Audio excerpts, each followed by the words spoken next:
I am Dr. Jessie John, Assistant Professor, Department of Anatomy, Jyoti Vidyapeeth Women's University, Jaipur.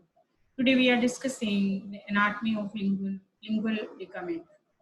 तो हम growing part को हम आज study कर रहे हैं और उसमें हमारा जो इम्पोर्टेंट एक पार्ट होता है लिंगुअल लिगामेंट, हम उसके बारे में डिस्कस कर रहे हैं.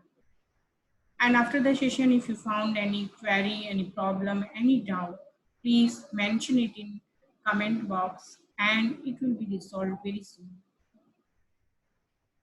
The inguinal region, जिसे हम groin बोलते हैं, normally हमारी जो लैंग्वेज है जिसमें हम इंगुइनल रीजन को groin बोलते हैं, और ये क्या होता है? It is a junction of anterior abdominal wall and the anterior aspect of the thigh. It extends between the anterior and superior iliac spine and the pubic tubercle. Clinically, the inguinal region is very important, and for the surgeons, and this area is along and around the inguinal ligament that is called the groin in clinically aspect. तो हमने जो groin होता है वो जो हमारा anterior abdominal wall होता है जिसके बारे में हम पहले पढ़ चुके हैं, और जो थाई का जो एंटीरियर एस्पेक्ट होता है जहाँ पे जंक्शन करती है वहाँ का जो एरिया होता है उसको हम बोलते हैं ग्रोइन. अगर हम क्लिनिकली हमें इसे देखें तो हमारा जो इंगुइनल लिगामेंट है हम इसके बारे में पढ़ेंगे. इसके जो साथ की जो एरिया है या इसके जो सराउंड जो एरिया है उसको हम बोलते हैं ग्रोइन. और ये एक्सटेंड कहाँ से कहाँ करती हैं? जो एंटीरियर सुपीरियर इलिक स्पाइन है हमारा एंड जो प्यूबिक ट्यूबरकल है उसके बीच में जो एरिया होता है इसको ग्रोइन बोला जाता है. तो हमने इसको 3 तरीकों से देख लिया है कि ग्रोइन किस तरीके से हम इसको डिफाइन करेंगे. अब इम्पॉर्टेंट जो ग्रोइन रीजन में जो लिगामेंट होती है जिसको हम बोलते हैं inguinal ligament. It is a thick fibrous band extending from anterior superior iliac spine to the pubic tubercle, and it is formed by the lower free border of the external oblique aponeurosis, and which is thickened and folded backward on itself. Thus, the lower aspect of the ligament round, while its upper aspect presents a groove, and the grooved upper surface of the inguinal ligament forms the floor of the inguinal canal. तो हमने inguinal ligament के बारे में हम पहले थोड़ा पढ़ चुके हैं, क्योंकि जो हमारा एक्सटर्नल ऑब्लिक मसल होता है जो हमारे एंटीरियर एब्डोमिनल वॉल की मसल्स होती हैं उसका जो लोअर सरफेस होता है, जो लोअर बॉर्डर होता है उसका फ्री होता है. तो ये जो फ्री होता है इसका लोअर बॉर्डर ये अपने आप में थिकंड होती है, थिक हो जाती है और पीछे की तरफ फोल्ड करके एक लिगामेंट बनाती है राउंड शेप में, और इसको हम बोलते हैं इंगुइनल लिगामेंट. अब इसका जो अपर एस्पेक्ट होता है, जो ऊपर की तरफ का जो सरफेस होता है यहाँ पे ग्रूव प्रेजेंट करता है, और ये जो ग्रूव होता है ये इंगुइनल कैनाल है इसका फ्लोर बनाता है. ठीक है. The strong deep fascia of the thigh जिसको हम बोलते हैं फेशिया लेटा is attached to the lower aspect of the entire length of the ligament, which makes it convex inferiorly by its pull. तो हमने बोला कि इसके जो अपर एस्पेक्ट होता है वहाँ पे ग्रूव होता है जो इसके इंगुइनल कैनाल है उसके फ्लोर को बनाता है. वहीं उसका नीचे का जो सरफेस होता है फेशिया लेटा से जुड़ा हुआ होता है, जो थाई की एक डीप फेशिया होती है, स्ट्रॉन्ग डीप फेशिया, और जैसे ही पुल करेगी लिगामेंट को तो इसको एक कॉन्वेक्स इसको सरफेस बनाएगी. अब हम इस इंगुइनल लिगामेंट की बात करते हैं, इसका एक्सटेंशन देखते हैं और इसका एक्सपेंशन कहाँ तक हो रहा है. तो लैक्यूनर लिगामेंट जिसको हम बोलते हैं Gimbernat ligament, and this is from the medial and the deep fibres of the inguinal ligament curve horizontally backward to the middle part of the pectoral pubis, forming lacunar ligament, and this ligament is triangular in shape and with apex attached to the pubic tubercle. ये जो लेकुनर ligament है, जो inguinal ligament की जो deep fibres होती हैं जो horizontally पीछे की तरफ जो पैक्टिन प्यूबिस होता है उसके मिडिल पार्ट पे बैकवर्ड जाती हैं और लेकुनर लिगामेंट बनाती है. इसका मतलब इंगुइनल लिगामेंट का ही ये फॉर्मेशन है ये, एंड ये जो लिगामेंट होता है ट्रायंगुलर शेप में होता है और जो इसका अपेक्स होता है जो क्यूबिक ट्यूबरकल के साथ अटैच्ड होता है। तो हम यहाँ पे देख सकते हैं, यहाँ पे दिस इज द लैक्यूनर लिगामेंट। इसकी जो फाइबर्स हैं यही पीछे की तरफ मूव करके और जो ये क्यूबिक पैक्टिन है इससे जुड़ी हुई होती है, और इसका अपेक्स हम देख सकते हैं। इसका अपेक्स जो ये ट्रायंगुलर शेप में होता है, आपको दिखाई दे रहा है इस तरह की ट्रायंगुलर सरफेस, और जो इसका अपेक्स होता है क्यूबिक ट्यूबरकल से जुड़ा हुआ, हम देख सकते हैं यहाँ क्यूबिक ट्यूबरकल है और इससे जुड़ा हुआ। तो लैक्यूनर लिगामेंट क्या होता है? लैक्यूनर लिगामेंट जो इंगुइनल लिगामेंट है उसी के फाइबर से बना हुआ होता है। दूसरा है पेक्टिनियल लिगामेंट, जिसे हम बोलते हैं लिगामेंट ऑफ कूपर।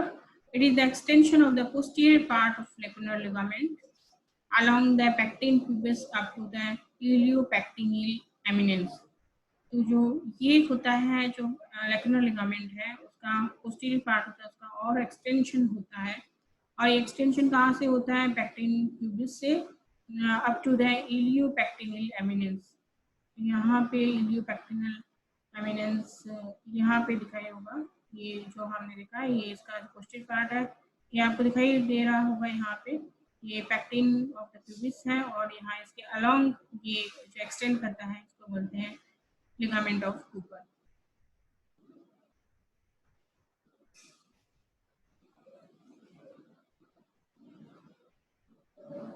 अब है reflected part of inguinal ligament. The superficial fibers from the medial end of the inguinal ligament extend upward and medially to form this ligament. It lies behind the superficial inguinal ring and in front of the conjoint tendon. Its fibers interlace with those of its counterpart of the opposite side of the linea alba. तो जो हमने ligament inguinal ligament की inguinal ligament की जो टीप fibres थी वो तो बना रही थी लैक्यूनर लिगामेंट, और यही इंगुइनल लिगामेंट की जो सुपरफिशियल फाइबर्स होती हैं जो ऊपर की तरह एक्सपेंड करती हैं, और ये जो लीनिया एल्बा है वहाँ पे जाके इसे इंटरलेस करती हैं, जो दूसरी अपोजिट साइड की जो इंगुइनल लिगामेंट का जो रिफ्लेक्टेड पार्ट होता है वहाँ उनकी फाइबर से ये अटैच हो जाती है। इसका मतलब है कि दोनों तरफ की जो इंगुइनल लिगामेंट है उसके दोनों की ही जो सुपरफिशियल फाइबर्स हैं ऊपर की तरफ जाते हैं, और जो लीनिया एल्बा पे ये जाके आपस में एक दूसरे जो फाइबर्स होते हैं दोनों, मतलब दोनों साइड की जो ये रिफ्लेक्टेड पार्ट होते हैं इनके फाइबर्स आपस में जाके लीनिया एल्बा पे जाके जुड़ जाते हैं। अब आता है इलियो इंगुइनल लिगामेंट। ये भी फाइबर स्पेंड होती है, ये extending from the inferior aspect of the inguinal ligament to the iliopectineal eminence. ये भी फाइबर स्पेंड होती है। जो इंगुइनल लिगामेंट है उसके नीचे की तरफ से इंफीरियर एस्पेक्ट हम बोल रहे हैं, यहाँ से आके इलियोपेक्टिनियल एमिनेंस पे आके जुड़ जाती है। तो इलियोपेक्टिनियल एमिनेंस यहाँ पे हम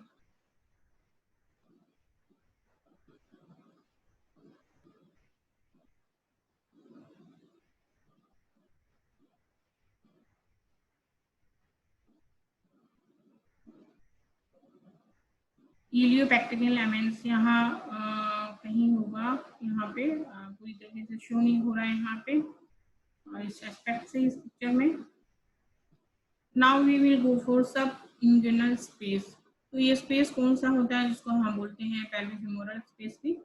ये जो स्पेस होता है जो इंगुइनल लिगामेंट है और जो हिप बोन है इनके बीच में जो स्पेस होता है उसको बोलते हैं पेल्विक फेमोरल या सब इंगुइनल स्पेस। तो ये जो हमारा है ये स्पेस, ये जो इंगुइनल लिगामेंट है और ये जो बोन है हमारे, इनके बीच का ये स्पेस आपको दिखाई दे रहा है, इसको बोलते हैं आप पेल्विक फेमोरल स्पेस।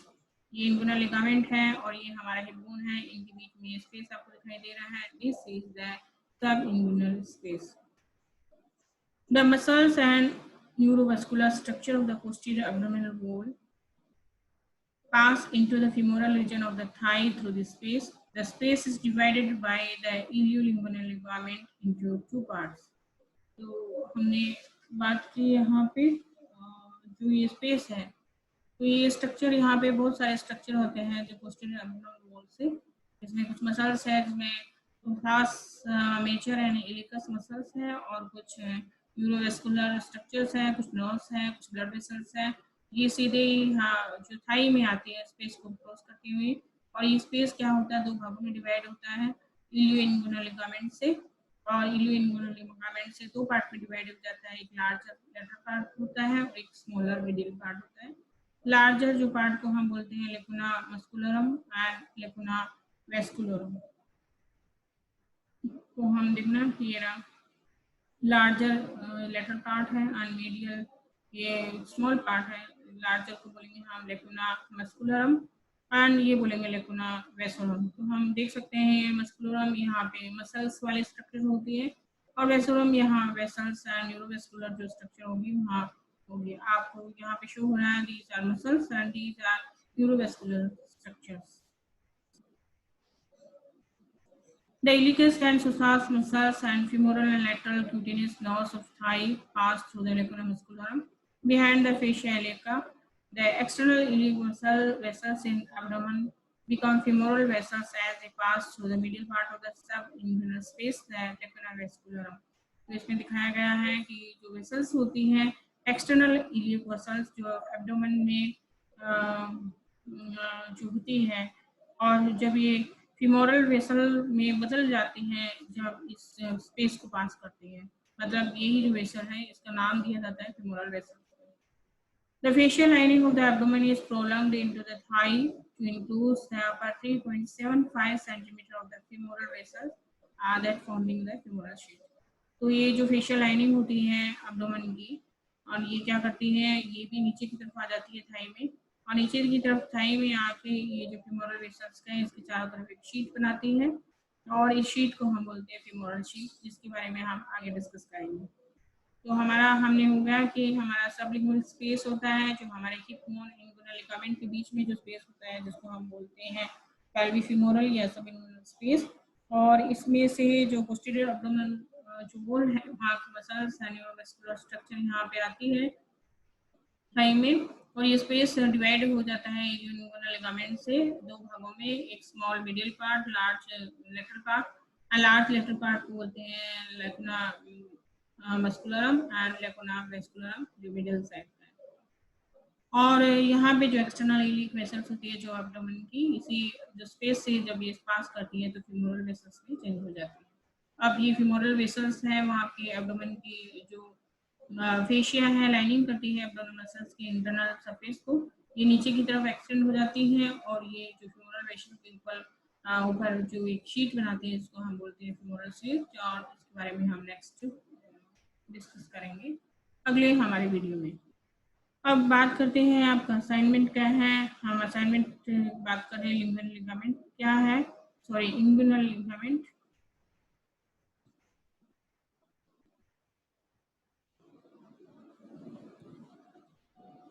ये हमारा आपका ये असाइनमेंट है इंगुइनल लिगामेंट, और क्या है इसके बारे में आपको बताना है कि इसके बारे में आपको स्पेस भी बताना है कि इसके नीचे क्या स्पेस होता है हिप्पोन और इसके बीच में, इसके बारे में भी आपको डिस्कस करना है। So if you have any query, then please mention it and we will resolve very soon.